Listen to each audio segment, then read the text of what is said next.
crock-pot cooking, we will be making Santa Fe chicken. First, let's go over our ingredients. You will need 1.5 pounds of plain chicken breast, 14.4 ounces of diced tomatoes with green chilies, 15 ounces of canned black beans, we're using low sodium, 8 ounces of frozen corn, 1/4 cup of fresh cilantro, freshly washed,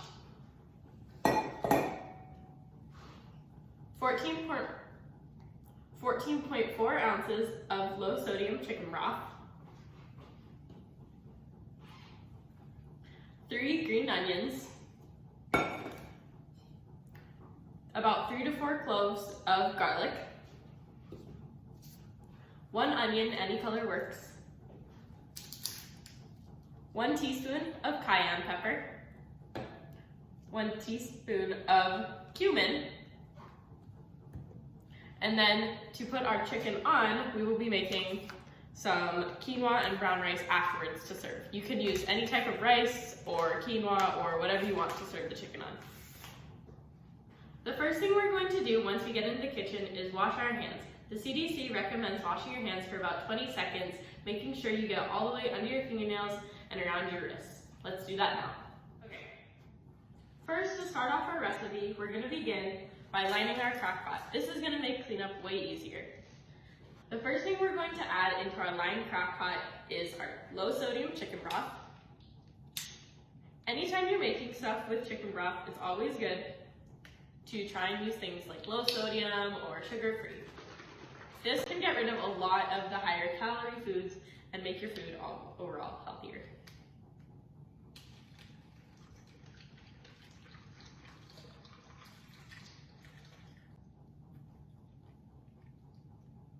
That's one.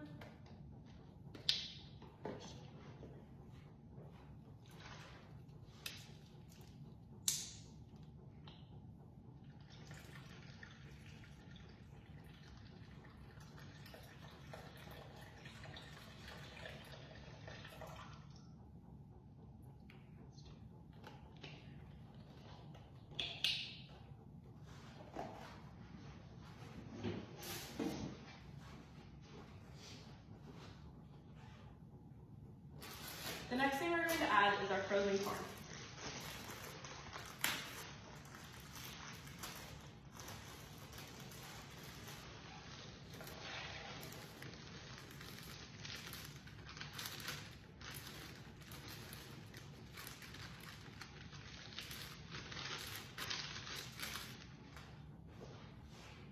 Some fun facts about corn is they're really good for helping the digestive process and the immune system. Also, they can help prevent anemia.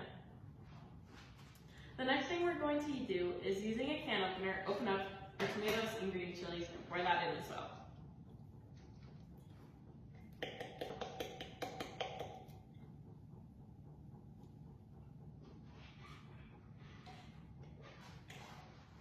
Also going into the crock pot right now is our can of black beans.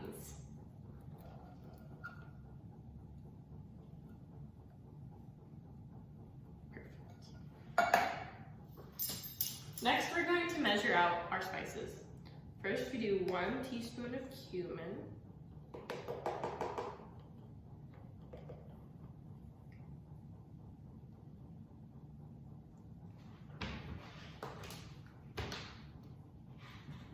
and 1 teaspoon of cayenne pepper.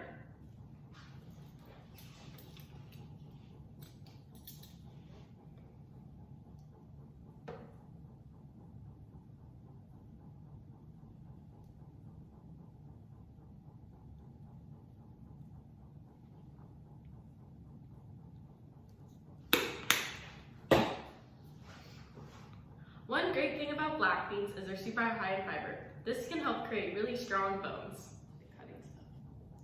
Next, we're going to begin cutting some of our vegetables. Using a clean cutting board and a freshly sharp knife. And some freshly washed veggies. You always want to make sure to wash them once you get them from the supermarket.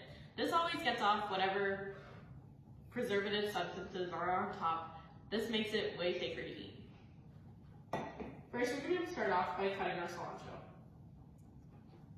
And for this, you can just kind of cut the base of the stems off wherever.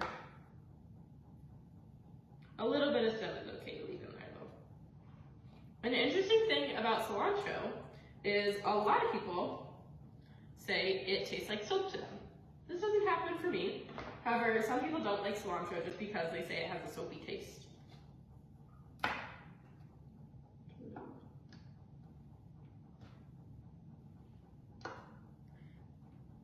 You want to make sure when you're cutting, you always use a sharp knife. This will help make sure that your knife won't slip and accidentally cut yourself. Also, when cutting, you want to make sure to keep your fingers out of the way. If you're cutting something bigger, use your knuckles and then cut against that. That will keep from chopping off any fingers.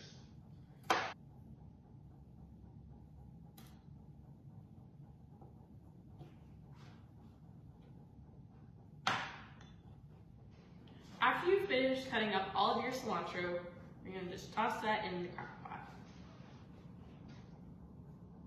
Next, we're going to cut our green onions. Now for cutting the green onion, you're going to want to cut off most of this white bottom part. This part is really dense and not good to eat.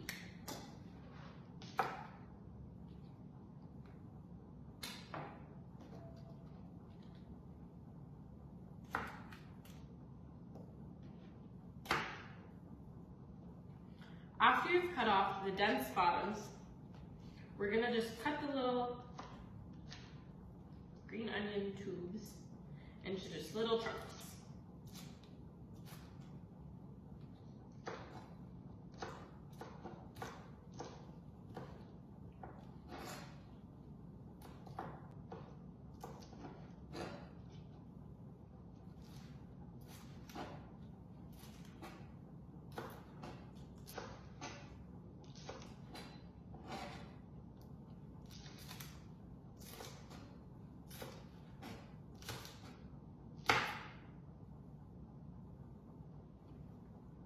If you find any other parts that start to get really dense, just toss those out because those are not very good to eat.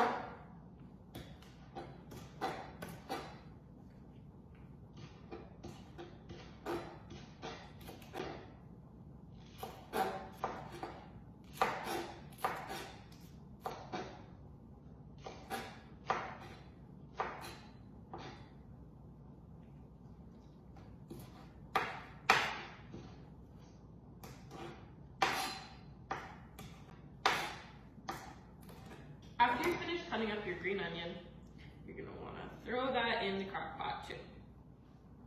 Next, we're going to peel our garlic and green onion. What's nice about things like garlic and green onion is they actually come from the same food family. They're both bulbous vegetables.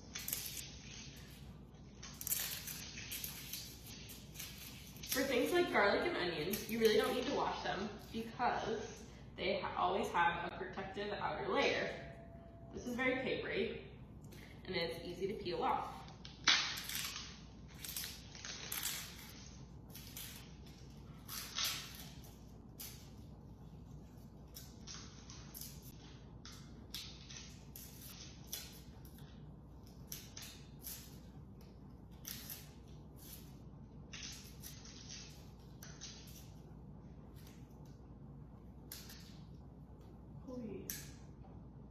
We have a large garlic. These cloves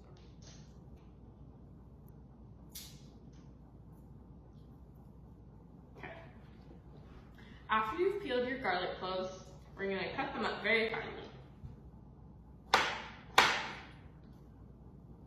Now, depending on your personal preference, you can choose to add more or less garlic.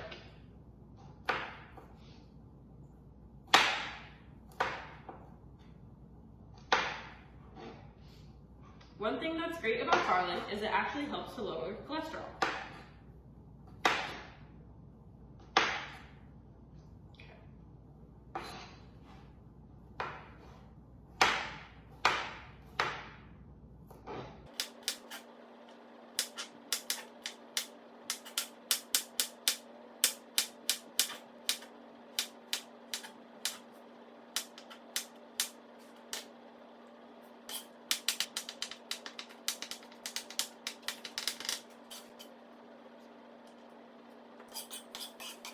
After you finish cutting up your garlic, we're gonna place that into the crock pot. You can just scrape it off your cutting board right in.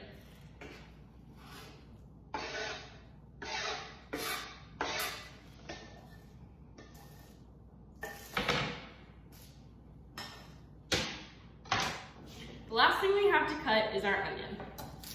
First, you're gonna take it and peel off the layers of outer skin.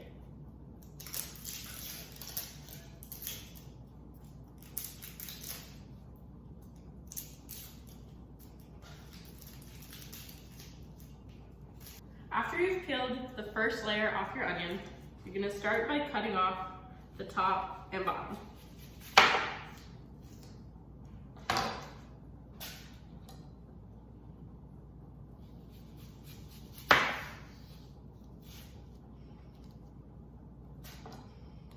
After you do that, you might have a little bit of skin that peels off. You can just go ahead and peel it off too.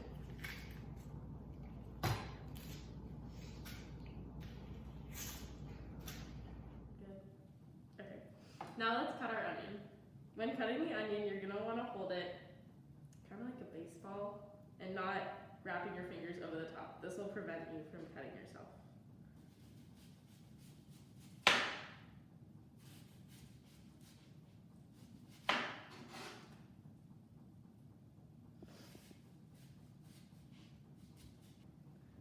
Now we're just going to continue to cut our onion until it's all diced.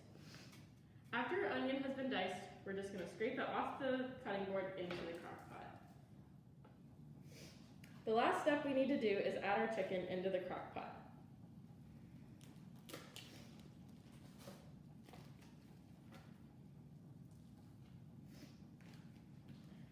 Now we're going to turn our crock pot on and cook for 4 to 6 hours on high. After you've touched your chicken breast, make sure to wash your hands too. About 30 minutes before your chicken is done cooking, take it out and check the temperature with a meat thermometer. Make sure it's at 165.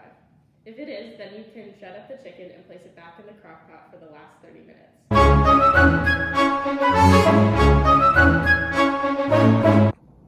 So as you can see, our meal is all done and ready to eat. We have chicken as our protein. We have corn and beans for fiber as our veggies. We have the tomato as fruit. We've added some cheese to serve on top for our dairy, and we also serve with rice to serve as our grain to give you lots of energy. Let us know how you like this recipe. If you post a picture, tag UND Wellness and let us know what you think.